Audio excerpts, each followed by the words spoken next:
guys, my name is Crystal. Welcome to my YouTube channel. Welcome old subscribers, welcome new. If you like my videos, please press the like button and please do subscribe. Alexa, what's the time, please? The time is 10:10 a.m. Okay, as you can see, I've got my Alzheimer's beanie hat The on. time is 10:11 a.m. As you can see, I've got my Alzheimer's orange beanie hat on, my PVC trousers, my Wellington boots and my longish coat. That's because the field is saturated in rainwater. If you go on there in your trainers and socks, you're going to get soaked right through. So hence I've got green wellies on that I got from Amazon some time ago now. They've lasted quite well. I actually didn't think they'd last very long, but they have. So I took Max out for a walk. I have taken no phone calls, so nobody's bugged me, nobody's annoyed me, nobody's triggered things off. I managed to throw a bag of rubbish out in the bin before I took Max along for a walk along the Rochester Riverside, where two guys were walking down the road, one with a bright, brilliant orange sweatshirt on, the other with a bobble hat, two guys walking together as I walked past. Carried on down past the co-op, past Costa Coffee, onto the field. Yes, male dog walkers, long coats, Wellington boots, beanie hats, just like me. And I just thoroughly enjoyed a walk without any interruptions, any annoyances, and Max had the time of his life. Both of us jumping in and out of puddles and playing, and me just ignoring everything else going on around, and I just played with my dog. Paid him attention instead of worrying what anybody else was doing, which was absolutely bloody fantastic. I enjoyed it. I've just got back in and my mum called again. She called again. So I'm just going to check out my mother's answer phone message, because the first one said she was going to call me at 10:30.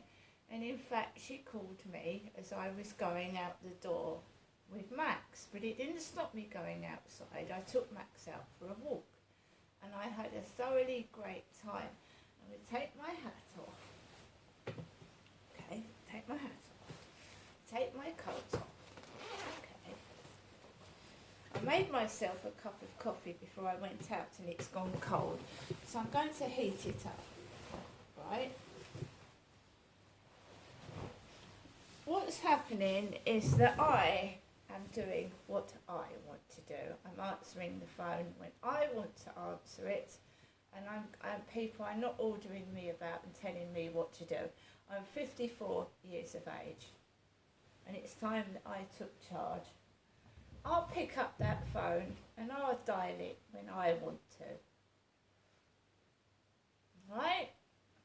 I have let people push me around for so long, treat me like a doormat, that they just think, oh, she'll do that. She'll do this. No, she won't. So let me just heat my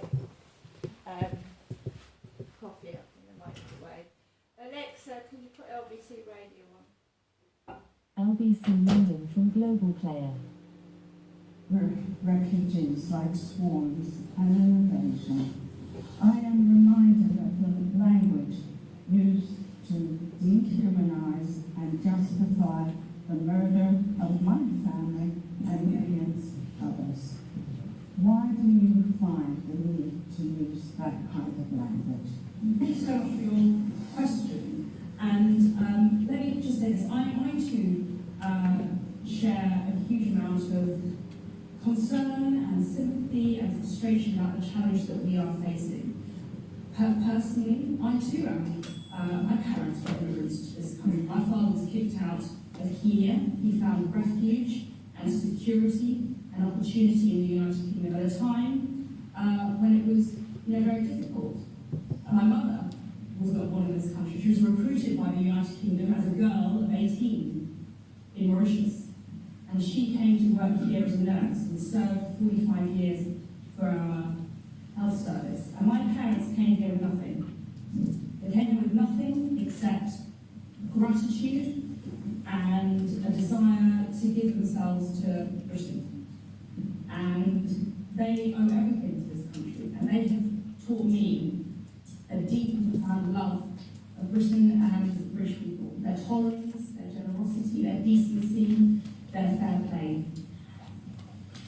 And that also means that we mustn't shy away from saying there is a problem. And there is a huge problem that we have right now when it comes to immigration, the scale of which we have not known before. And I won't apologise for the language that I use to demonstrate the scale of the problem. I think that I see my job as being honest with the British people and honest for the British people. I'm not going to shy away from difficult truths, nor am I going to conceal what is the reality that we are all watching. I see myself as your voice in government, your voice around the cabinet table, your voice at the Home Office. And I listen and hear what people here in Fareham tell me, and I cannot hide away from that. So I will, for not 1 minute, say that our track record on taking in people from Ukraine, taking in people from Hong Kong, Syria, Afghanistan, is about me. I'm incredibly proud of what the UK has done in recent years. Hundreds of thousands of people have found security, refuge, and friendship in the United Kingdom, and long may that tradition continue. Something I have benefited from through my parents coming here. Many millions of people have benefited from, and something for which the United Kingdom is known around the world. But I will not shy away from saying we have a problem with people exploiting that generosity, breaking our rules, and undermining our system. We must accept the enormity of the problem if we've got any chance of solving it. I was worried then we wouldn't have left the applause in, because I think that's crucial. Lapping it up, weren't they?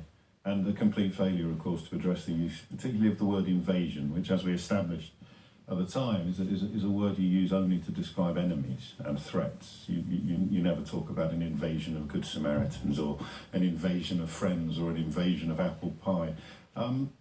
Why does she do it? 0345 6060 973. Two questions, really, underneath the bonnet of that one. Why does she use language like this? Language which, to a Holocaust survivor, who's not infallible, I mean, I encourage you not to be rude about her, but you may disagree with her analysis, that this is the language of othering, turning potentially innocent people into potential enemies. So why does she use this language? 0345 6060 973. And why wouldn't she just say sorry?